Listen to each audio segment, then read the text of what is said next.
jàngoro bi di coronavirus mu ngi ci yenn réew yi ak la télévision du Saloum, la première chaîne de télévision régionale au Sénégal mbokkee xarit téléspectateurs yi ñu ngi leen di nuyu beneen yoon am mbégte ànd ak yéen comme nu ñu ko baaxoo di def rek bu 17h30 jotee sur la télévision du Saloum ñu dalal donc sunu gan koo xamante ne ni doomu dëkk bi lay doon doomu Kaolack mbaa doomu Sénégal di yëngu ci benn activité alors tey ñu am mbégte dalal benn animateur de radio promoteur culturel président de mouvement nekk donc di bay waaram ci culture ak ci développement ci Kaolack je pense que kenn du ko présenté mu ngi wuyoo ci turu Djimane ci milieu artistique bi ci milieu culturel bi moom moo nekk tey sunu kan donc ci plateau bu spécial bi ni mel ñuy def ngir sensibiliser askan wi ci lépp lu jëm ci jàngoro joojule di coronavirus waaye tamit waxtaane tolluwaayu réew mi ak tolluwaayu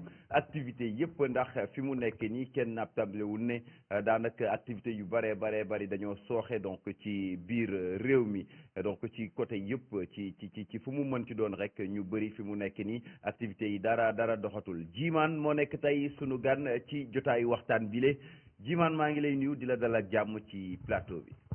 voilà merci Laye Diack maa ngi lay nuyu di la fay bu baax. di nuyu aussi njiitu kër gi di monsieur Serigne Boub. di nuyu aussi suma xarit Mbaye Ngom.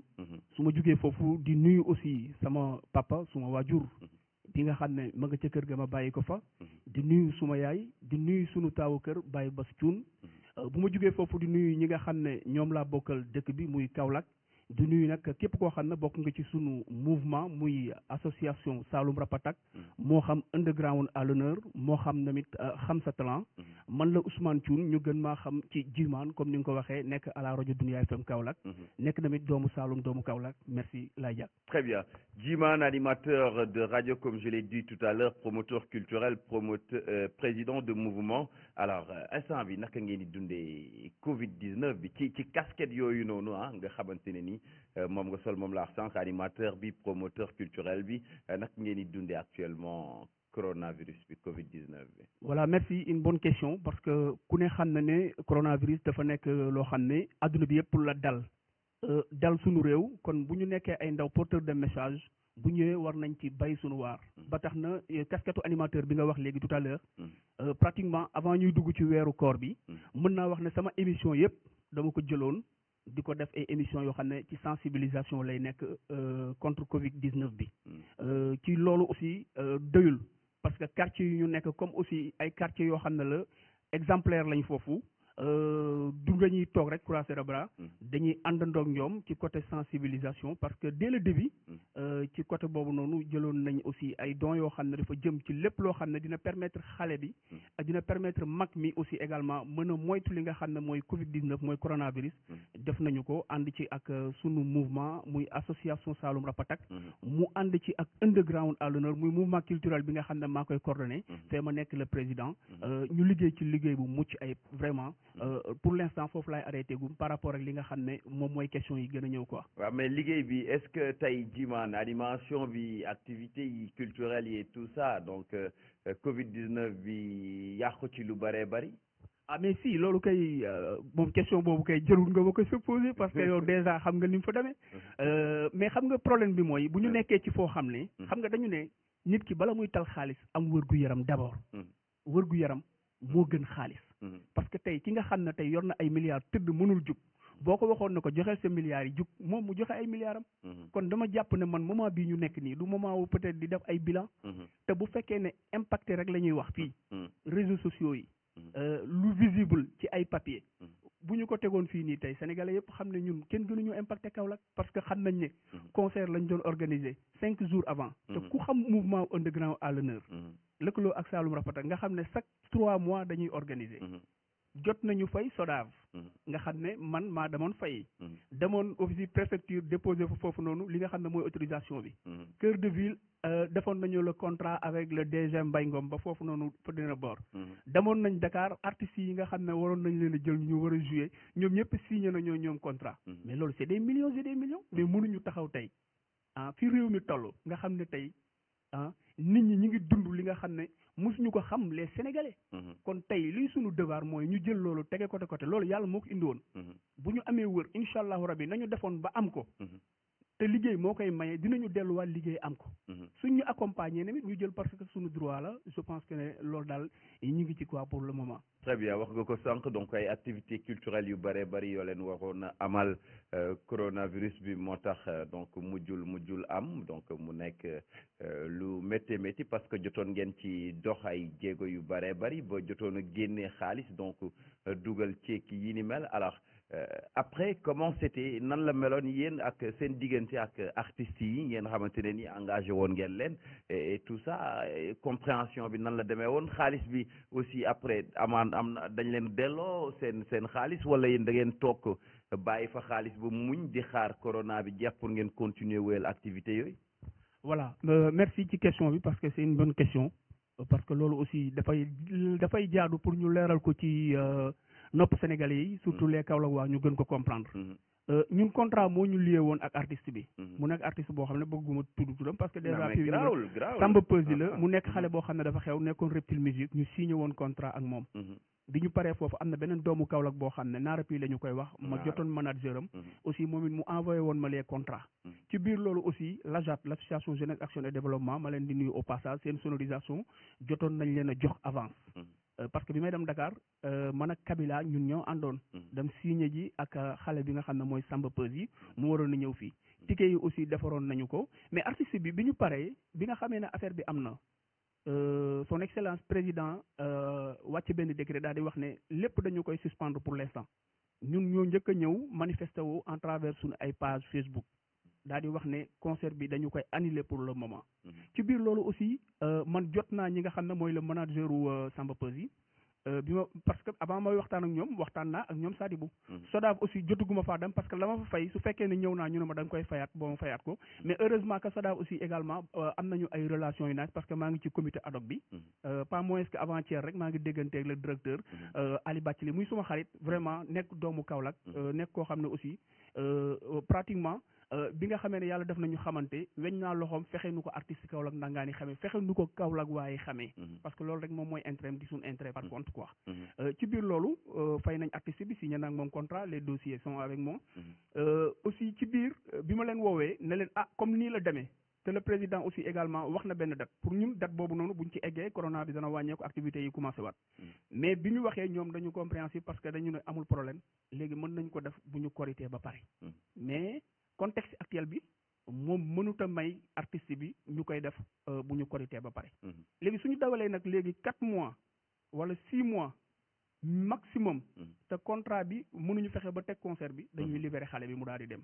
parce que même bu fekkoon na sax moom nangu ko bon fait taxaw na sax kii ko ñun dañ koy libéré parce que artiste la day ut aaram lay dundee li ko impacté moo ñu impacté ñun dañu koy libéré mu dem suñu amaatee concert par contre ñu daal di koy ñëw tëgg parce que am na ku ma woo sax doon ma waxi concert bi pour ñu jënd ko ci ñun ak ñoom seen yooyu mën a ko heure actuelle mënuñ fi taxaw di wax ay concert pour ñu jënd ko wala ñu bañ koo jënd ñun suñu objectif moom mooy na fi feebar bi jógee ay ndaw lañu wërgu yaram dara gënu ko après concert bi incha allahu rabi ñun loolu mooy suñu rôle muy Saloum Rapatak associé ak Underground à l'honneur dañuy yëngu ci li nga xam ne mooy mouvement culturel te mouvement culturel si bu ñu koy wax na gars yi dellu si waat un peu par rapport ak le mouvement culturel Underground à l'honneur moo nekk un mouvement culturel ma koy coordonné may nuyuwaale au secrétaire général bi Abdou Ba Commando Baye ak xale yi nga xam ne yëpp bokk nañu ci muy mouvement événementiel boo xam ne dafay permettre xale yi ci boppam art bi nga xam ne mi ngi ci ñoom ñu koy mën a wane en travers public boo xam ne mosuñ ci yëg mooy ay public gu 2000 personnes 3000 personnes nga jouer ce concert am visibilité boo génnee asi amul ay retombées yoo xam ne dina wàcc ci sa loxo nga mën ko am ça n'a rien à voir ak Saloum Rapatak bi nga xam ne man maay le président mais puisque je suis le président nekk en même temps ci mouvement culturel Underground à l'honneur forcément dañuy allier les deux pour que ñu mën a ànd ñoom ñaar dem quoi. Très bien alors concert Kaolack teg ko yomb na. Djimane teg concert teg programme ak Kaolack surtout ci côté culture urbaine bi ngeen nekk est-ce que c'est facile. Bon en fait du ma wax c'est facile su fekkoon ne amul benn obstacle boo xam ne am na ci biir. du ma wax ne c'est pas facile. vous savez que ne ñun secteur bi ñu nekk dafa dem secteur boo xam ne du ñu baale muy culture urbaine mooy secteur bi nga xam ne dafa bëri coow parce que dégg nga temps yi rek nga xam ne rappeurs yi ku ci nekk ñu ngi gis di wax dafa nekk secteur boo xam ne dañu war a sensibiliser waat xale yi ñu ñëwaat à la raison parce que beaucoup parmi les artistes au Sénégal xamuñu seen droit benn artiste boo xam ne yow valable yaa ngi génn say mixtape amul benn hologramme mosoo fay perception municipale ci sa concert mosoo fay benn droit amul lenn lu lay lié que ne yow mi artiste nga ba pare boo toogee ci rajo yi lu nekk ngay wax te permet de dire loolu aussi il faut que ñu conscientiser xale yi ne leen soo nekkee ci benn métier da ngay fexee def noo valable am say droit bu ko defee bu xeex jotee nga xeex bu fekkee ne fa ñuy laajee bu jotee nga daal di laaj mais malheureusement da nga ciy gis des jeunes yoo xam ne Sénégal yëpp dinañ leen xam saa yu ñu xëyee télé yi di leen teg mais du am lenn lu ñuy protéger wala lenn lu leen di lié ak SODAV bi nga xam ne foofu la ñu nekk. c'est dommage encore une fois. te maa ngi dégg sax fan yi ne SODAV génne nañ benn xaalis pour artistes yi waaw absolument lire naa information bi tey xaw ma démb ci internet bi. voilà ci télé laay waxee. parce que sénégalais yi ñu ngi may seetaan. adduna ñu ngi may seetaan. le directeur de la SODAV Ali Bathily. bari ci démb ci guddi daf ma woo. daal di may wax ne ma dama woo Bouna mais mi ngi nekk en communication. mu expliquer ma A ba Z. ci li nga xam ne moom la ma wax. mi ngi may seetaan. mu ne dana am benn fonds boo xam ne dañu koy génne ñoom état joxu leen ko. mu toll ci 120 millions. ñu war ci dimbali ñi nga xam ne ñoom ñooy artistes yi. ci biir artistes yi dafa am ayant droit. ayant droit moom mooy ki nga xam ne SODAV reconnaître na ko. au moins génne na benn produit boo xam ne. am na lu mu dugal SODAV am na lu koy SODAV yu jox. ak artiste bi nga xam ne moom du ayant droit maanaam amul benn œuvre boo xam ne protégé na ko bu koy jural dara. waaye nekk na artiste boo xam ne mérito na social boobu noonu nag dina am benn somme boo xam ne dinañ leen ko jox. amul kenn nag ku ko xam ne dañu ne kii lañ koy jox wala kii lañ koy jox wala kii lañ koy jox. ñëpp a ko bokk artistes yëpp a ko bokk surtout à Kaolack. comité ad hoc bu SODAV may nuyuwaale Bouna moo ko jiite. mu nekk comité boo xam ne aussi ci biir loolu dinañ ci def liggéey bu mucc ayib boo xam ne dinañ permettre bépp artiste boo xam ne yaa ngi Kaolack. nga jot sa moomeel boobu noonu en travers SODAV. dinañu xool ñoom ban façon de communication lañ koy jàllalee. deuxième chose ñu xool benn transfert d'argent boo xam ne dina mën a am ay reçu. bu ko defee ñoom suñuy justifier ëllëg ñu génn reçu yooyu noonu daal di koy justifier na jox nañ kii bëgguma wax somme bi mais ku ci nekk di nga am ñi nga xam ne nag ñoom ñoo ay ayant droit ñi nga xam ne ci 3 mois yi nii jot nañoo jël ay SODAV dara ak ñoom seen yooyu ñooñu plafonné soo ëppalee 500000 ci li ma wax da nga koy rebaissé ba 500000 soo mooy les 500000 ñu yëkkati ko ba 500000 soo mës a jot dara SODAV nag. soo mës a jot dara te yow am nga carte bi am nga je sais pas mos nga fa déposé. am nga carte bi bon SODAV sax actuellement parce que man j'ai vu des artistes yoo xamante ne nii déposé nañ pour am carte SODAV yàgg na mais dafa mel ni problème carte yi dafa amoon problème machine yi ko doon defar du coup ñu ngi yox gis naa ci koo xam ne am na attestation bu ko firndeel ne ko SODAV moo ne ko déposé na fa pour carte am mais def na 2 ans munul jot carte am boobu artiste tey est-ce que conseil bokk na ci ñi nga xamante ne ni ñoom la SODAV di dimbale. voilà ci côté bi may wax rek mooy côté bi ma xam ne bon fait am naa fa tuuti nation. parce que comité ad hoc bu SODAV laa bokk. yàgg nañu parce que mouvement underground à l'honneur nañu fàttaliku ne aussi nekk na mouvement boo xam ne moo fi njëkk indi le directeur de la SODAV ñu ñëw fii ñoom suñu ay partenaires lañu. parce que le 21 mars bi ñu waroon a joué nii ñoom dañu waroon a def une délégation ñëw. parce que déjà enveloppe bi nga xam ne waroon nañu ko soutenir mooy bi ñu jox chaque année. déjà préparé woon nañ ko ba jox ko Abdou Ba. foofu la nekk c'est le caissier. Ngone Ndour moom laa jot téléphone mu ne ma saye avec Abdou Ba traité ak Abdou Ba ma woo Abdou Ba mu ne ma saye 5 jours avant concert bi tàbbi ndox.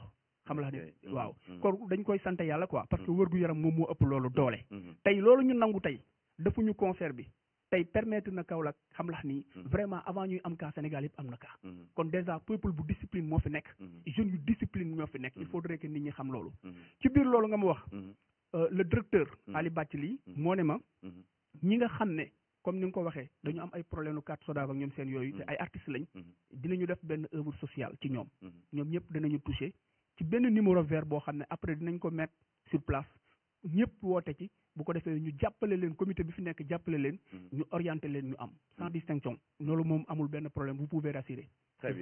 très bien loolu baax na alors bu ñu dikkaatee ci seen ci activité yeeg yi ni mel donc ñëw ci concert yi ñu annulé yooyu bon mu nekk affaire yu métti et puis dañu wax kaaw artiste bi rek mais yemul ci artiste bi c'est clair que kuy def concert di nga wut sonorisation wutoon ngeen sono wutoon ngeen cœur de ville lañ ko waroon a defee bu ma juumul loolu léegi partenariat boobu nan la demee gars yi dañ leen da ngeen jotoon ngeen dugal avance certainement dañ leen ko delloo da ngeen fa bàyyi xaalis ba sonorisation bi aussi affaire yooyu yëpp nan lay demee. voilà xam nga foofu tamit question bu intéressant bu am solo moom nga ma wax. Le directeur Mbaye Ngom. ñoo bokk Ndorong. muy un jeune boo xam ne vraiment ci côté social soo duggoon Ndorong tey di laajte këram doo réer. te mën nga nekk un grand responsable dëkk Ndorong soo ñëwee Ndorong bu nit ñi ñëwee sa kër di ko laajte réer waaw au moins mu nekk un jeune boo xam ne. mu apprécier ma. apprécier li ñuy def. ma apprécier ko apprécier li may def. parce que man Ndorong la am moom Ndorong la am. te nee naa ko Ndorong dafa nekk benn quartier boo xam ne ci côté électoral dafa am doole. benn quartier la boo xam ne dafa yaatu. maanaam boo doon wax banlieue tey mënoo cee génn Ndorong. bu timis jotoon nga dem marché central Kaolack taxi yi génn boo compté 100. c'est clair 90 yëpp Ndorong la ñu jëm. kon quartier boo xam ne la tey fi mu toll nii war na koo romb. mais nag xale ya fa nekk ak jeunes ya fa nekk conscient que ne nañu la nouvelle génération parmi la nouvelle génération cette nouvelle génération là. moom Mbaye ci la bokk. kon on a l'espoir à lui.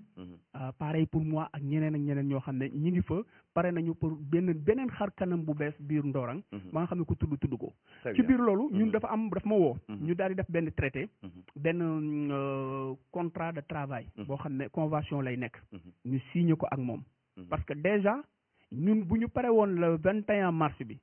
le 22 le 23 waroon na maa fekkaat Dakar pour signature beneen artiste bu mag a mag a mag a mag a mag.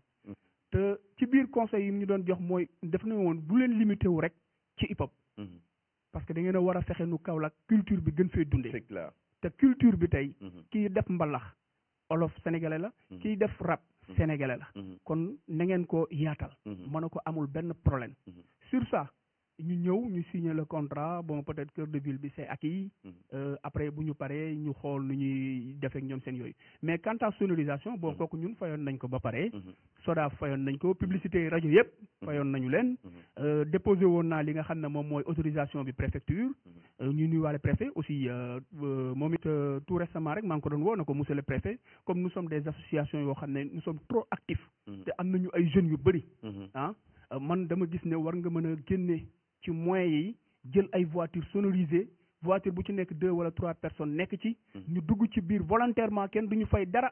ñu dugg ci biir sensibiliser nit ñi gën a wax ak ñoom gën a conscientiser nit ñi. munoo je suis preneur mais pour l'instant mooy amu fi. mais après lu ci mënti am après naa la woo boobu ba léegi nag ñu ngi koy déglu. parce que affaire bi mi ngi gën a sérieux. moment bi ma koy wax kaa dugguloon Kaolack kaa yi dugg nañ Kaolack. te kon tey laa gën a taxaw fa ma nekkoon. bu dee dafa teg ay moyens sur la table pare nañu pour jalonner Kaolack département bi yëpp. gën a sensibiliser nit ñi quoi parce que am na ñoo xam ne peut-être du ñu déglu rajo am na ñoo xam ne tamit du ñu seetaan télé. amuñu smartphone boo xam ne mën nañu xam réalité yi xew. kon ñooñu foog nga ñëw indi benn voiture sonorisée boo xam ne da ngay ñëw ba seen buntu kër yuuxu ñu dégg la bu ñu génnee nga wax ak ñoom. Très bien alors est-ce que yéen a ngi xalaat benn plan de relance pour activité yooyu yëpp est-ce que c'est le moment yéen a ngi ciy xalaat wala pour le moment daal da ngeen bàyyi activité yëpp à côté xalaatu leen ci benn plan de relance. waaw pour le moment xam nga boo xoolee sax réunion yi ñu doon def dañ ko diminuer dañ ko suspendre. parce que peut-être par téléphone la ñuy waxee mais réunion yi dañ ko suspendre pour l'instant. parce que benn objectif la ñu am. mooy xeex li nga xam ne mooy corona. virus mu jóge fi kuy yàkkamti mu jug fi ñun ngay jàppale xam nga koo xam ne sa investirul dara moom xaaru ci dara bu corona bi demee sa mën na continuer war ay activité moom ils s'en fichent mais ñun ñi nga xam ne dañu hypothéquer sunu xaalis hypothéquer sunu train de vie ci 2020 bi ñun ñooñu bëgg nañu coronavirus jug fi parce que tey du 1er juin bi au 30 juin dafa am festival boo xam ne dañ ko organiser ma nekk partenariat ak ki ko organisé depuis France Bordeaux. xam nga sommet France Afrique le 1er et le 30 juin la war a am. comme man partenaire la suma association Saloum Rapatak. ma jëloon Baydi ku na xam ne na ko Baydi danseur. ma jël aussi beneen gaayen bu naan jàmme mi ngi centre culturel art plastique lay def. pour wane rek ñun Kaolack rek moo ñu ñor.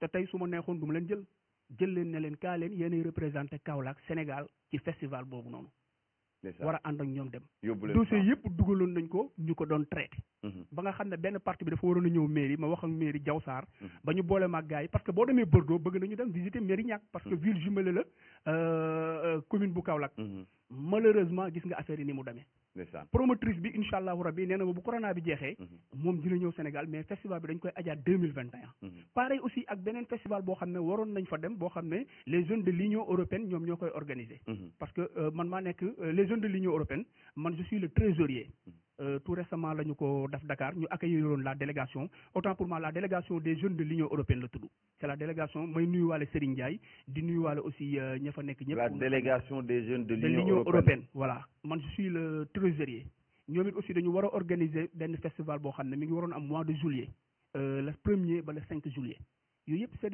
c'est des programmes yoo xam ne ak yeneen yoo xam ne bëgguma ko divulguer parce que aussi dañu naan xam la ni souvent sénégalais dañu naan bu ñu xamee foo jëm doo yegg te souvent dañ ma koy coller sax des fois quoi na ma del faral di noppi di nëbbu mais bu ñu yàlla nëbbutu woon duñ ko xam. C'est clair waaw kon man yàlla laa yaakaar loolu man dama ko def arrière pensée xam naa sax seulement ñi may seetaan dinañ ree parce que am na ci ñoo xam ne te dinañ ma jërul nga koy wax mais projet boo ko amee da nga koy wax pour que xale yi mën a espoir c'est projet bi boo koy wax c'est juste que pour que ñi nekk ci culture pour man mun a xam ne culture mu ngi jur lu bare bari mu ngi jur ay voyage mu ngi jur ay partenariat pour man ci sens boobu ngay waxee en fait. tout à fait loolu donc actuellement daal projet yëpp yéen a ngi ci phase relance ko quoi. waaw absolument projet yenn yi am na ci ñoo xam ne war nañu changer seen date à 2021 am na ci ñoo xam ne ñu ngi leen di jot mais ñimuwuñ leen a wax ne leen fu ñu toll ci projet yi parce que ku gis contexte actuel bi nga xam ne Europe moom la gën a touché doo mën a ñëw di am looy expliquer par rapport à ça parce que tey xam nga ñun man bokk naa ci benn formation boo xam ne l'ambassade de la France moom moo ko defoon lëkkaloo ci ak état bu Sénégal muy Trangatech war a nekk formation 2 ans décembre la ñu démarré gis nga fi mu ne nii cours yi dañ ko suspendre ñu ngi toog suñu kër te dañu doon def dans l'entrepreneuriat pour mën a gën a élargir gën a utiwaat xam-xam alliance lañ koy suivre ñuy nuyuwaale ñi nga xam ne yëpp ay membres lañ foofu noonu surtout Momo mi nga xam ne moom moo nekk suñu mentor moom moo ñuy defal formation bi loolu lépp dañ ko suspendre pour war na la mais est-ce que corona bi gënul laal ñiy yëngu ci wàllu événementiel ñiy yëngu ci wàllum sunu genre gi ñi nga xamante ne nii est-ce que ñun nekk ñu les premiers impactés parce qu'on peut plus rien faire ah absolument parce que xam nga moom mooy danger bi nga nekk un artiste jotoo réaliser dara te buñ la woowul doo jouer kooku moom il est mort c'est clair c'est un mort vivant kooku moom on n'en discute même pas. L'animateur il fait plus de spectacles. Absolument. Il fait plus de voix off publicité amatul. Voilà merci. barki démb dama koy wax rek suma ay frères. ne leen moment yii nii da doon nekk ay moment gagne-pain. C'est clair parce que je tournais je faisais des publicités. partout budul dara waaw da ngay am dara. à 3 semaines mais malheureusement rien ne bouge. loo fi génn rek du dugaat da ngay perdre. C'est clair mais nag heureusement que am na fonds boo xam ne état mettre na ko sur place. ñu ngi xool ba xam ñun dinañ ci mën a am incha allah. te yàlla baax na quoi suñ ci amee suñu droit la. foofu laa bëggoon a ñëw donc ci force Covid 19 bi fonds force Covid 19 bi nga xamante ne ni nguuru Sénégal teg na ko pour jàppale ñëpp ñi nga xamante ne nii rek ay impacté lañu ci force Covid 19 boobu fonds boobule culture am na ci wàllam est-ce que à votre niveau à Kaolack yéen def ngeen ay démarches pour côté ministère de la culture fonds bi nga xamante ne nii alloué nañ ko culture donc waa Kaolack jot ci seen wàll. voilà merci question bu intéressant la xam nga ministre bi tey bu fekkoon na tey dafa ñëw Kaolack war a ubbi bureau centre culturel la koy ubbi. kon centre culturel war na ci jouer rôle bu am solo. ci les impactés yi nga xam ne ñu ngi Kaolack mën a jot seen droit la ñoo ko moom dañoo yàqule boo yàqulee dañ lay dàmp kooku c'est obligatoire léegi nag nan lañ lay dàmpe foog nga teg li nga xam ne moom mooy sur place ay preuves yu mën a tax ñu dàmp la preuve yi nan lañ koy defee am na benn plateforme boo xam ne ci la ñu inscrire SODAV moo ko defoon ak AMS amaan na beneen deuxième plateforme boo xam ne dafa ñëwaat AMS defaat ko ñu inscrire ci mais yooyu plateforme yooyu noonu dafay permettre rek état xam ñaata nit ñoo impacté wu mais bi ma xoolee courbe bi quoi maanaam ñi impacté wu nan la ñu toll ma def la différence gis naa ne Kaolack information bi des naa dem parce que bu ñu toogee ba Diourbel ëpp la ñu impacté wu ñun on est à 15%, Diourbel 19%, Saint-Louis il est à 20 et quelques %. Côté culture ah waaw côté culture Thiès à 75%, Ziguinchor à nangam %. Kaolack nga xam ne fii la Ngoyaan dëkk. Kaolack nga xam ne Carrefour la. sap nice artistes yëpp fi lañ dëkk. booyu engagé yi nekk ci culture bi. ñuy am 15%. ça veut dire que ne kon am na information boo xam ne nit ñi yëguñu ko. wala nga xam ne dañu mbuboo culture bi di ko foye te joxuñ ko cër. waaw mais mooy li ma la expliqué. parce que benn affaire bu la jaralee dëgg il faut que ngay gëstu ci côté yëpp pour am la bonne information et puis di ko topp est-ce que du bon ça veut dire que Kaolack gars yi bëgg nañ musique nii rek mais ils sont pas des professionnels ci côté boobu. waaw xam nga loolu li leen ci gën a sonn dañu nekk dans le monde de la digitalisation parce que loolu la ñuy suivre ñun. tant que yaa ngi ci plateforme yi nii dara du la réer lu xew nga xam ko. malheureusement amaguñu ñoom culture boobu culture de la digitalisation. maanaam nekk ci sa smartphone nga xam ne mën nga ci jaay mën nga ci jënd mën nga ci def lépp mën nga ci fexe sa musique egg ci àdduna bi mën nga ci am ay partenaires à l'extérieur mën nga ci am tout ce qu'il faut pour que artistes yi mën a dund. mais malheureusement amuñu culture boobu ñu ci bëri xamuñu culture boobu moo leen sonal mais 15% dafa tuuti tey bu ñu doon séddale cër bii Kaolack am dafay tuuti. te loolu nañu ko xaar parce que déjà ci statistiques yi ñu ma gis noonu buñ presque plus de 4 raisons ëppale nañu te loolu vraiment doy na waar quoi parce que xaaruma ko woon. yaakaar nga ne artistes yi dinañ jot ci fonds boobu noonu fonds force Covid 19 boobu. dinañ ci jot. yaakaar nga loolu. dinañ ci jot bu fekkee ne jaar nga fi nga war a jaar. tey bu ñu toogee tey ne joxuñu Saloum Rapat ak joxuñu underground à l'honneur mais waa Kaolack ñoo naan leen xanaa yéen kon da ngeen di fo.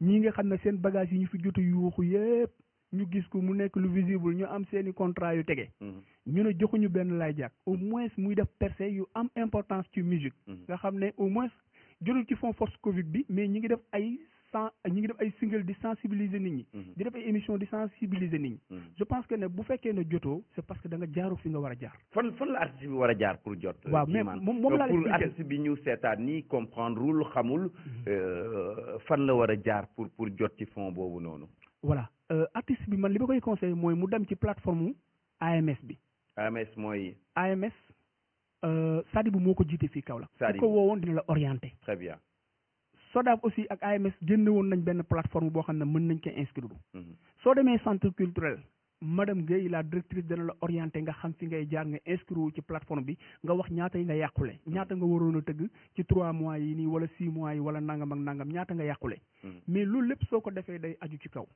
te je pense que ne aju boobu muy aju ci kaw man am naa ci yaakaar ne dina équitable dina jaar yoon parce que xamul tax ma wax la loolu parce que quoi qu'on dise ñun ñu ngi ci culture yàgg nañu ci peut-être changement bi am nii ñu ngi koy door di gis parce que même bu dul dara sax fonds de développement des cultures urbaines ñu ngi ciy jot dara te on est à 192 kilomètres de Kaolack amuñu voix bu ñu mën a yuuxoo ba président dégguñu dañu postuler jaarale ko ci yoon ñu jël fi ay nit te jëloon nañ fi 6 personnes kon ça veut dire que ne nit ñi nañu dem régulariser rek teg seen i papier ci yoon ak ñoom seen yëpp jaar fi ñu ko war a jaar suñ ko jaaree je pense que ne li ñu moom muy seen droit danañu ko jot ci nii wala ci naa parce que xaalis boobu noonu ñun ñoo ko moom kenn ëppalewu la ci yow Laye Diack ni nga ci bokkee man noonu laa ci bokkee te tey bu ñu toogee di ko séddale ñu ne Laye Diack amul dañ naan la Laye yow ban erreur nga def te amoo man du ma ñëw na la Laye gars yi dañ la xeex dama naan Laye ban erreur nga def te amoo mais moo tax ma ne la soo jaaree fi nga war a jaar forcément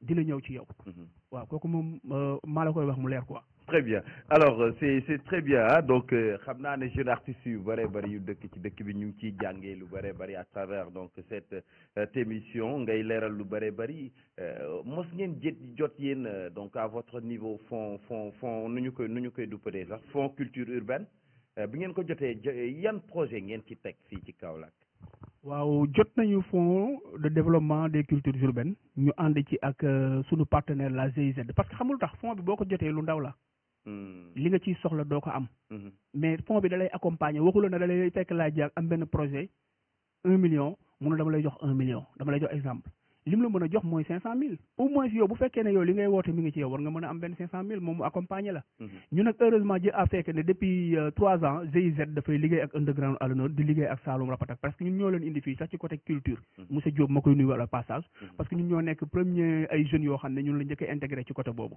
ñoom it aussi bi ñu ñëwee accompagner nañ ñu bi ñu jotee affaire bi ñu demee ñu accompagner ñu nii la ñu liggéeyee ñun suñu xaalis pour mu leer ci bopp sénégalais yépp bi ñu ñëwee bi ñu ko jotee li ñu waxoon mooy dinañu def formation Guinguinéo suñu fa jugee dinañu dem Gandiaye def fa formation suñu fa jugee dinañ ñëw Kaolack def fi formation formation bu ci nekk dinañu teg benn concert mu accompagner ko suñu paree dinañu jéem a ubbi benn bureau local au niveau de Kaolack ñu ngi ici pour parler peut-être lii sax moo ko xaw a ralentir parce que Cœur de Ville en même reprise wan nañ ñu fi ay affaires yoo xam ne bëggoon nañ ko visiter pour installer ko fii Mbaye Ngom mën na ma prendre en témoignage parce que moo ñu boole woon nañ ñi nga xam ne ñu ngi doon xoolal ñu xool benn bureau boo xam ne moom lañ fa war a def léegi ci biir formation yooyu doomu Kaolack lañ jëloon mu doon def formation yi infographie et audiovisuel la 3 jours la ñoo leen doon jox añ jox leen ndekki jox leen per diem bi ñu paree ñu attesté leen diplôme boo xam ne reconnu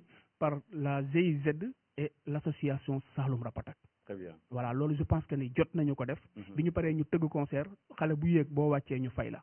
waaw loolu jot nañ ko def Kaolack jot nañ ko def Guinguinéo jot nañ ko def kii muy 25 jeunes muy 25 jeunes Kaolack 15 jeunes Guinguinéo 15 jeunes Gandiaye léegi nag ci biir ñu formé noonu xam nga ñun pare nañu mais GIZ def nañu yéen a ngi ci plateforme bi plateforme GIZ suñu association liggéey na liggéey bu rafet moo tax ñu jël ñu dugal ñu ci plateforme bi plateforme bi nag ñoom dafa am lu ñu war a jox loo xam ne mooy ay matériel yoo xam ne dafa jëm ci studio ak ay caméra yoo xam ne pour accompagner ñu la pour suñu visibilité par rapport ak ñun suñu activités yi ñu war a def moom la ñuy xaar xam naa ne du yàgg ñu jot ci bu soobee suñu borom parce que mi ngi bëgg a yàgg daa waren waaye du ñu yem foofu bu ñu paree ñoom dañ ne dañuy accompagner xale yi ñu doon defal formation jot nañ leen a woo par téléphone parce que ñu bëri woo nañ man na ma waa GIZ woo nañ leen bi ñu leen woowee aussi ñu ngi xaar suivi bi mooy comme xale bi jàngal nañ ko li nga xam ne mooy infographie audiovisuelle mën na ko ñu jox ko matériel am mu dem ubbi place am liggéey incha allahu rabbi lii moo ko tardeel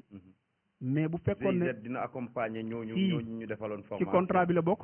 très bien ci contrat bi parce que déjà ñoom ñu ngi war a liggéey ñoom sax ci benn plateforme boo xam ne xeex corona la tudd remplir nañ dossiers yi parce que muy commando muy man ñeneen ak ñeneen ñoo xam ne sentir nañ leen ñu ngi liggéeyee ñoom vraiment liggéey bu sérieux ñoom ñëpp remplir nañ ko envoyé ko ñoom la ñuy xaar ñu wooñu bu ko defee on continue le travail parce que liggéey rek moom solo ñu ngi liggéey ak ñoom parce que tamit aussi kenn du liggéey di yuuxu naan maa ngi liggéey petit à petit nit ñi di la gis di xam ne yow vraiment kon ndekete yaa ngi liggéey xam la ni c'est ça quoi nañu découvrir en travers les actes yi ñuy teg moo gën di dem ci yuuxu ci ay rajo yooyu te alors que tegoo dara quoi. très bien waaw alors ñu ñëwaat tuuti ci musique bi ak ci culture urbaine bi ci hip hop bi donc au niveau local ak Kaolack il y a beaucoup énormément d'artistes énormément de jeunes hip hopeurs jeunes yooyu yëpp tey Djimane est-ce que am nañu sens pour réussir ci musique bi tey ñi ndaw ñi songee musique bi dafa bëri ba yow boo dee animateur parfois da ngay tiit chaque jour mun nga ma témoigner nga jot benn single wala benn grand sama projet bi nii tu te dis que est-ce que du Sénégal yëpp dañ bëgg a musique finalement. waaw au fait xam nga culture urbaine bi maanaam hip hop bi moo demee noonu quoi. dama naan industrie bi ëpp lu mu employé gën a néew lu muy fay ci Sénégal mooy hip hop. ëpp lu mu employé. gën a néew lu muy fay mooy hip hop. ça c'est clair kenn moomu ko nag. xale bu dugg mën nañ la jox sa sens. nga ñëw dugg parce que du Djimane grand frère la war na mën a tax sénégalais yi bëgg ko muy def hip hop. génération la 18 ans ñoo lay déglu 19 ans 2008 la ñu génne woon album. bu ñu fi génne waatee album bu ñu ci defoon 1 milliard duñ ko jaay. parce que nañu xam ne musique boo xam ne la. C'est la musique bi nga xam ne elle est écoutée par les jeunes. Ouais. Quoi qu'on dise. Les plus jeunes aussi. Voilà les plus jeunes surtout. kon dafay baax seen moroom yi di ko def. am na ci ñoo xam ne bon ay talent cassé lañu. yàlla mën naa def ñu ñëw percé dem. mais li nga xam ne moom moo xew mooy virus la. comme ni coronavirus mel. boo nuyoo nit sax mu dugg la. noonu la hip hop mel. booy yi dañuy nekk sa fans nga yëgwaat ñu nuyu la virus bi dugg na leen. bu subaa bu ñuy dem di dóor sound moom kay bul sa sonn moom sa fans yi ñooy nekk sa après ñoom ñooy nekk sa concurrence. hip hop noonu la sa fans yi ñooy nekk sa concurrence. waaw looloo tax nag mu nekk musique boo xam ne studio yi aussi boo ñëwee aussi vraiment ne dama bëgg a def musique te xamuñu nan ngay taxawee dañ la koy accepter parce que ki nga xam ne moo ciy génn suba ñoom mënuñ ko xam mënuñ ko limiter. mais nañu xam ne may ñëpp ñoom seen sens quoi. voilà mais nañu xam ne daal musique jeune la. xam la ni bul dem retraite na damay yóbbaale booy retraite te bu leen def concurrence jox leen seen sens jox leen li ñu moom. mooy que ne yow foo xam ne egg nga fa à un certain moment. jéemal a créer loo xam ne ñoom yow bi ngay rap amoo ko booy comme ñun bi ñuy rap. pour ñu defar sound Dakar lañ daan dem war a Diourbel sax moo ñu njëkk a am studio ah. moo njëkk a am Kaolack studio. Diourbel waay si fa lañ daan enregistré. gars yi dañuy dem jugee Kaolack dem Diourbel dem non ay mahalahi partout ñëpp. non mais grawul. kër gi sa dafa daan oui bien sûr. xam la ni kër gi sa dafa daan dem di play. Mor Maada Diourbel foofu studio bi gënoon taxaw dañ daan dem foofu noonu di fa record fa lañ daan dem record bu ko mooyee Dakar ngay mën a dem pour record. te boobu dafa seeroon. léegi nag li am mooy ñun génération yii nii. li ñu mën mooy li ñu yàlla may ci suñu ay moyens ñu jéem a fexe nu xale yi stable parce que y a beaucoup de studio à Kaolack. léegi studio yi bëri na lan moo des promoteurs yi. ak producteurs yi. léegi ci loolu fur et à mesure ñuy dem yooyu yëpp dina dem ba ñoom da leen di yomb. mais li am solo ba am solo mooy xale lañu ndaw lañu bu ñu yàkkamti nañu def carrière te bañ a def kii quoi ay tafee nii quoi parce que da ngay xool ne mën nañu ñëw jox la léegi benn sound semaine prochaine ñu ñëwaat jox la benn sound te loolu course de vitesse la du carrière nga war a mën a def ñun dañ daan def benn sound muy exister 4 ans 5 ans nit ñi di ko déglu mu mel na bees la malheureusement amatul. mais est-ce que nekkul ne tey aussi sound moo yomb def sound dafa yomb. absolument dafa yomb par rapport ak démb. moo tax gars yi xaaratuñ donc chaque fois ñu ngi bombardé nit ñi ak ay son yu bees quoi est-ce que du loolu. waaw mais mooy copier-coller bi nit ki da nga war a am source de créativité man sound yomb na waaye su ma defaree benn sound mu nekk it sénégalais yi di ko déglu ma gis ne réseaux sociaux yi ñu ngi koy partagé damay jox sens sound bi. dama koy jox sens indi benn plan de travail sound bi nan laa mën a def ba nga xam ne kaw la gii nii ñëpp ñu ngi koy déglu reconnaître nañ ko nu may mën a def ba mu dugg ci 14 régions du Sénégal. soo defee nag léegi étude de travail nan ngay mën a def ba percer ba 14 régions du Sénégal yi egg fa nga ne nan laay def nag léegi ba mu yéeg ci kaw.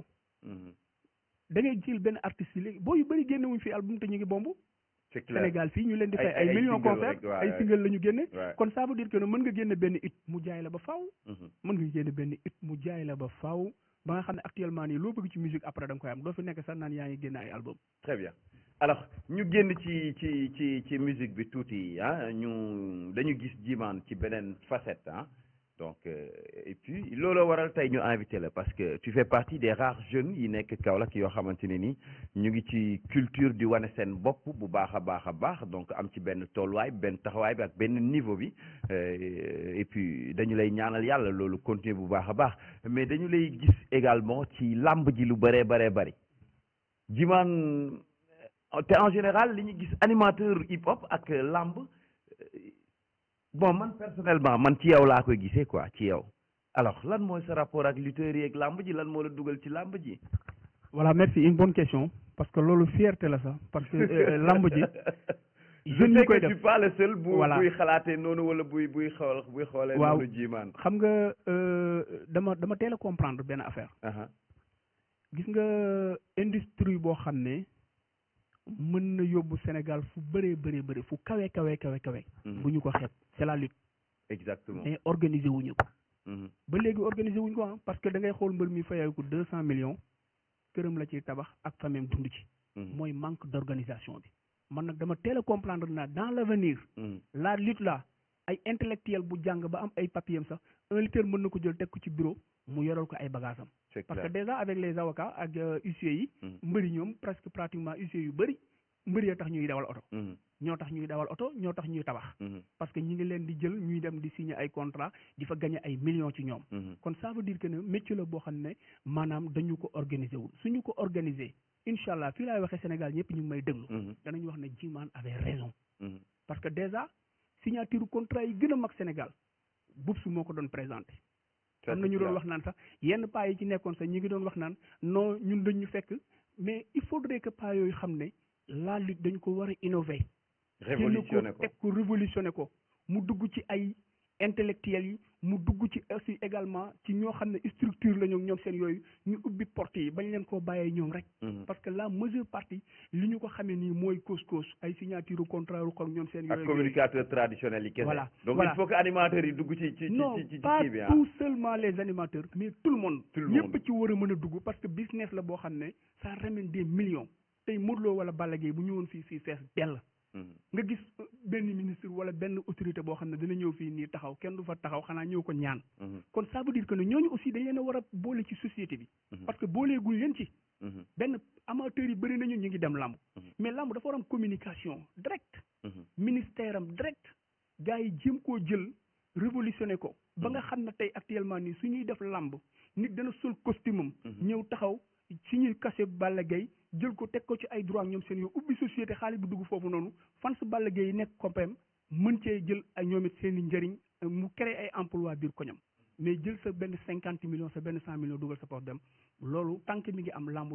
duñ ko révolutionné du avancé ni mu war a avancé day gën a dee. Très bien. Il faut que ñu jugg foofu deuxième chose mooy man je suis de Kaolack man du làmb rek mais football bi sax maa ngi foofu man tout ce que les jeunes de Kaolack aiment di ko def maa ngi ci biir groupe WhatsApp bi nga xam ne mbëri Kaolack yi ñoo ko ubbi man maa ko tijji ñoom ñëpp ngi ci biir une très bonne communication di waxtaan conseil waxtaan ku deele ñu woo ma jimaan nan la ñuy def ma conseiller leen ñu ànd ñu dem bu làmb amee kenn sañu ta def te dooma woo bu ñuy waxtaan kenn sañu ta def te dooma woo la preuve en est que ne même làmb Kaolack da nga ci bokk voilà merci beaucoup làmb Kaolack moom da nga cee bokk te li nga xamul sax moom mooy que ne dafa xaw a Covid bi moo tax rek mais Dame Ndaw mi ngi may déglu dama ko ba mu ñëw ma ne ko Dame animateur u làmb nga ma ne damay def benn émission fii li ma bëgg moom mooy que ne bu ñu arrêté rek ci jàppale booyi ci noonu man pare naa pour teg benn somme bii nii nga dem waxaale ay mbër ñu woo Cheikh Diagne ak ñoom seen yooyu ñu fay leen daam mi ngi may déglu mën na ma prendre un témoignage yëpp télé laay waxee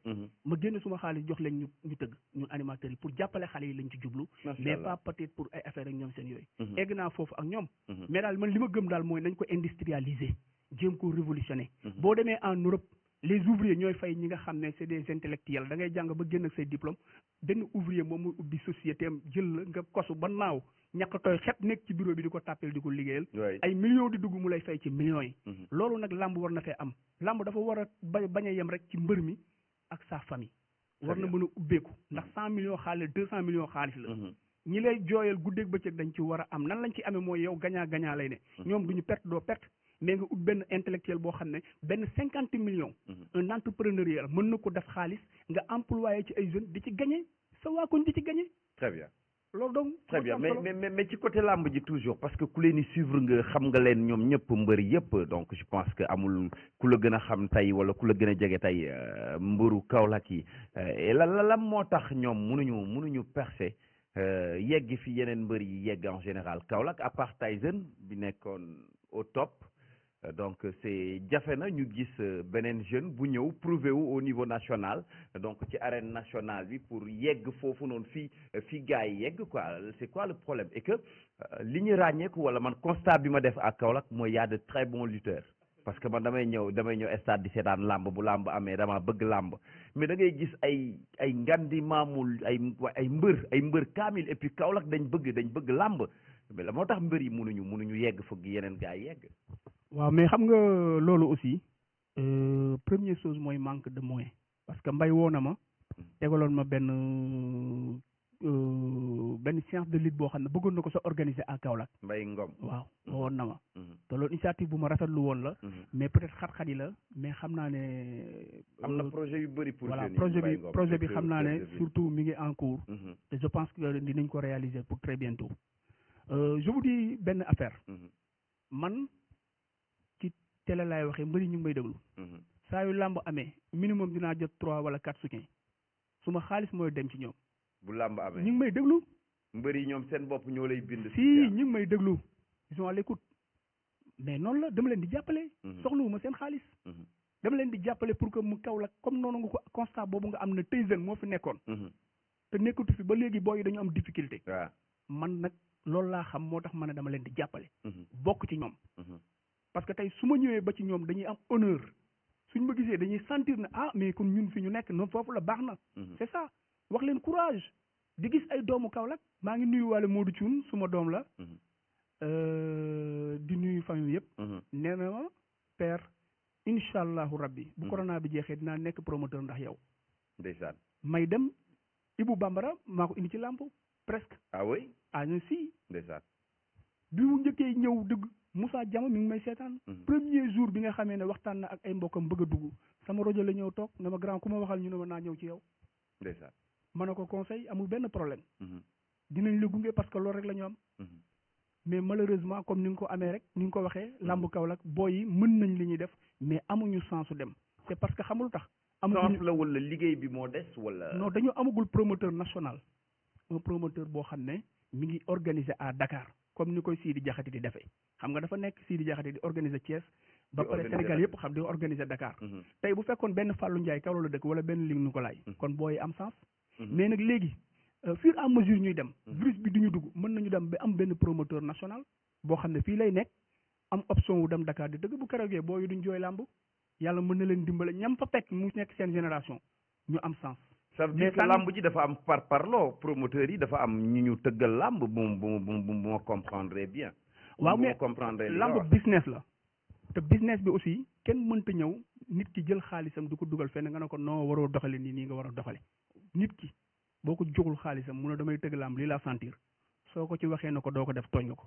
c'est clair waaw moo tax xam nga mu nekk métier bu sérieux bu doy waar bu complexe boo xam ne promoteur bi moom mooy sentir ne man lii laa bëgg nit ñi dañuy ñëw fekk si ko fa mais man limité wu ma Kaolack fexe naa ba làmbu Kaolack dugg Gambie Bour promotion promoteur bi nga xam ne moom mooy le promoteur number one à Gambie maa fi ànd ak Double Tyson mu tëggal ko 3 fois muy suma xarit ma koy nuyu wàllu passage Baye Mbaye ak Max Pro le 11 avril bii nii signé naa ak ñoom contrat dama waroon dem Gambie yóbbu leen fa ànd ak le promoteur Bour Touré pour wan na ne la ñun peut-être li ñuy def du dañ koy ñëw di ko wax nii dañuy def lii samay booy lañu max sama rak lay àndal sama koñ la dëkk dès le début bi ma gisee ne bëgg na ko doon naa ñëw di ko jox ay conseil bi ma xamee ne Sénégal la bëgg nañ ko mën a dama koy yóbbu Gambie moom ak Baye Mbaye jotoon nañu dem ba signé contrat bi macha allah moom it vraiment il est compréhensif mi ngi naa ma non grand amul benn problème bu kii bi ñëwee rek après ñu bàyyi mais amul problème man ñun moom amuñu sax boobu problème bu yàlla defee affaire yi ñëw ñu reprendre wala ñu bàyyee leen ko rek ça dépend quoi alors ji temps bi moo ñu xaw a xocc mais waroon nañoo mun a waxtaane lu bare bari am na tamit feneen foo xamante ne nii yaa nga fa mooy comment ça s'appelle gars yi say xarit lañ trop mooy nu ma koy waxee tur yi laay fàtte waay tradipraticiens yi. waaw mais tradipraticiens yi say gaañ lañu. waaw mais xam nga du samay gaañ parce que xamul tax.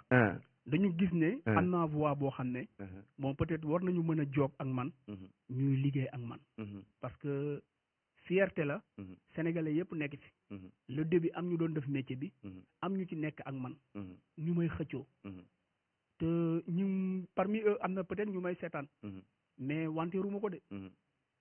cachet yu am doole lañ may fay. on ne peut pas me déplacer à Dakar ak fu nekk. fépp la ñu may woo man sax damay dem ba damay bañ. télévision dañu wax ba sonn ma ne leen pareeguma pour nga def. xaalis bu na teg nañ ko ci table bi.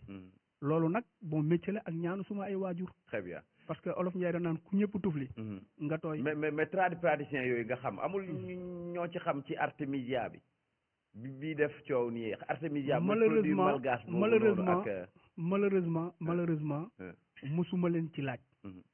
musuma leen ci laaj parce que xamul tax musuma leen ci laaj. man li ma gëm. te médecins yi wax ko. ci laay dox. restez chez vous. moytu leen. mooy tax a mucc. point d'interrogation parce que ñu bëri sax dañ ma ciy woo pour def sa émission dama laan leen xaar leen ba feebar bi jeex parce que bëgguma risquer suma vie.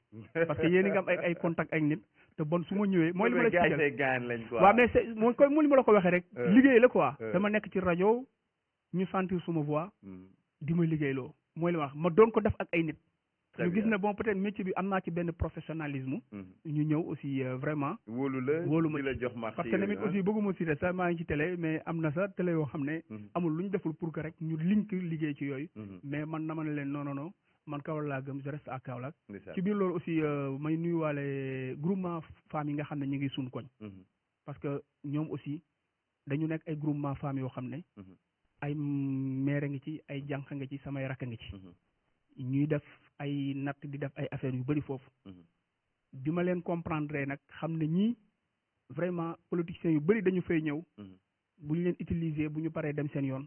man leen nag dinaa leen fompal seeni rangooñ. te bu soobee yàlla yonent bi seeni rangooñ dina fomp ba set wicc. seen doom a ngi nii lépp loo xam ne liggéey moo koy maye. du ma ko ñaan Macky Sall danaa liggéey am ko indil ko waa Ndorong bu soobee yàlla. incha allah. jërëjëf gis nañu fan yi nga def ay dons jëmale ko ci yenn ci ay population yi donc ci wàllum Covid 19 beeg yi ni mel ak jamono yu métti yi foo leen da ngeen foo leen jëlee xaalis bi ay cotisation la wala fonds propre la yoo def rek ngir sa askan. waaw xam nga peut-être yàlla def na tey nga koy door di gis yow. mais. non bii moo actuel rek moo tax ñu wax ko quoi. ça ne date pas d'aujourd'hui yàgg na. parce que man dooroon laa am.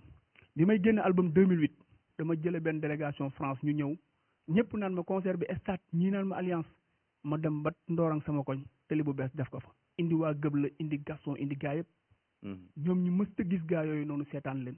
man Ndorong laa gëm lampe sax des fois dafay fay ñu woo ma ndax ni ma wax ne ma jimaan lampe bee tàkkul ma génn suma xaalis jënd bu ma fa rombee jox ko nit ñi ñu woo benn jaañ bi may monteel mu ñëw monteel ma loolu rek laa amal waa Ndorong parce que dañu nekk quartier boo xam ne ci côté maanaam quartier bi dafa nekk quartier spirituel ndax Sëñ Basiru moo ko sanc ba pare ñu nekk quartier bu discipliné ci poids électoral bokk na ci poids yi gën a diis biir Kaolack ñu nekk ay bañkat yu kenn mënta jënd ndax bu doon xaalis moo leen jënd bataille bu du fa méttee noonu. très bien léegi nag ñun bu ñu croiser les bras. ñi ngi hypothéqué waa Ndorong. léegi nag loolu la ñu xam moo tax ñu sol suñu dal dugg ci social. waxuñ ne dañoo ñëw pour def la politique qu'on soit très clair mais lépp loo xam ne waa Ndorong nee na ñu def leen ko incha allah rek doomu dëkk bi lañ. war nañ ko mën a def ñi ko fii jiite ñi ko fii def ak ñoom seen yooyu. c'est des personnes comme nous. c'est clair gënuñ ñoo valable. léegi nag ñu ànd war a liggéey ci loolu. ku ci mel ne Mbaye aussi ma koy tendre la main parce que Ndorong mi ngi noonu moo ma gën a xam li ko nekk parce que on parle beaucoup mouvement Kaolack Rapataj bi mouvement politique la non. non jamais du mouvement politique. Kaolack Rapataj bi non Saloum Rapataj du. Saloum Rapataj bi waaw du mouvement politique. ah du politique. non mouvement social la quoi. mouvement social la comme ni nga ko waxee parce que déjà social la ñu def bu ñu jëlee 1 tonne et demi suukar ak ceeb di ko joxe. social la te bien avant ça ñun underground à l'honneur def nañu foofu distribuer nañu ay détergent def affaire saabu tout ça def nañ ko te ba pare aussi le 2 lay élèves yi di jàngi def nañ commande bu am doole underground à l'honneur ak Saloum Rapatak commande bu am doole ci ay masques yoo xam ne élèves yi nga xam ne ñoom ñoo war a dem jàngi muy ñi nga xam ne ñooy def examen incha allahu rabbi du ñëwee élèves u Kaolack yi def examen yëpp dinañ leen jox masque mais ñun danañ dem ci CM yi dinañ dem ci lycée yi ñi du ñu dem ci privé yi ndax kuy fayal sa doom war a mën a jënd masque bu jot 700 dinañu dem ci école yooyu noonu incha allahu rabbi nga xam ne ces jeunes là parmi eux dañu bokk ci suñu ay mouvement ñu jox leen ay masque parce que loolu déjà discuté nañ ci man ak commando Baye ba def commande bi maa ngi nuyuwaale Jibi Sène grand maître aussi ci loolu noonu mu ñu yombaleel quoi. maa ngi lay gërëm di la sant sa kaddu bu mujj waaw sama kaddu bu mujj damay dellu si waat di la remercier parce que li nga def nii c'était pas évident. non ngeen woo ma démb invité ma. parce que maa ngi doon suivre émission bi. mais mosuma ñëw na la invité leen ma man li ma gëm mooy naa liggéey. su ma liggéeyee parmi les Kaolack di ngeen ma repérer indi ma invité ma. loolu laa mës a gëm te man noonu laay doxee jeunes yoo xam ne nii yu ma respecté nga ci dëkk bi je le dis pas parce que man sama wax bëriwul mais ñu ma naw nga parce que xamaluma la lu dul liggéey te ñoo bokk dafa am milieu bi lu ñu boole fu ma gis jimaan ci liggéey laa ko gis donc ci bu ñu waree invité ci côté culture franchement gisuma ku ñu war a mën a invité ku dul sa merci da nga baax rek vraiment voilà voilà merci yow dama lay remercier di remercier aussi Mbaye Ngom di nuyuwaat bu baax a baax sama papa sama waajuru góor ak sama waajuru jigéen di ñaanal sama tante Ndeye Gueye nga xam ne moo nekkoon sama premier fan wu papa nit ñi sax dañoo foogoon na moo ma jur fa mu tëdd yàlla yërëm ko atte ko ci yërmandeem di nuyuwaat bu baax a baax suma grand frère Baye Bass Thioune nga xam ne moom mooy sunu papa mooy sunu lépp ca kër ga di nuyu bépp membre boo xam ne yaa ngi ci association Saloum Rapatak di nuyu bépp membre bu nekk ci underground à l'honneur di leen wax patience affaire yu bëree incha allahu rabbi moo ngi ñëw di jaajëfal waa Kaolack yëpp di baalu ñëpp ak di baal ñëpp ak ku lim nag da ngay juum Olof Njaay moo ko wax mais xam naa ne bëri nañu ñoo xam ne bi ma defee publication bi dama ne non c'est pas vrai ça tellement j'ai reçu beaucoup d'appels partout au Sénégal ba à l'extérieur ñu may wax na ma fan lañ ko mën a seetaane par site internet liggéey rek waaw kon maa ngi sant yàlla bu baax a baax di gërëm ñëpp di la jaajëfal merci beaucoup Djimane moo nekkoon tey sunu invité animateur de musique et animateur culturel promoteur donc moom lañ dalaloon tey ci jotaayu waxtaan bi la ñuy amal bu 17h30 jotee en direct sur la télévision du Saloum waxtaanee tolluwaayu réew mi waaye waxtaanee lépp loo xamante ne ni rek ay sujet d'actualité la lu soxal dëkk bi donc ak Kaolack ñu ngi leen di gërëm di leen sant jox leen dig daje suba ak jàmm ak sunu beneen gan jaageen jëf. wala it nga lem sa loxo ci conc bi di moytu joxe loxo saafonte ak it mbooloo mu bari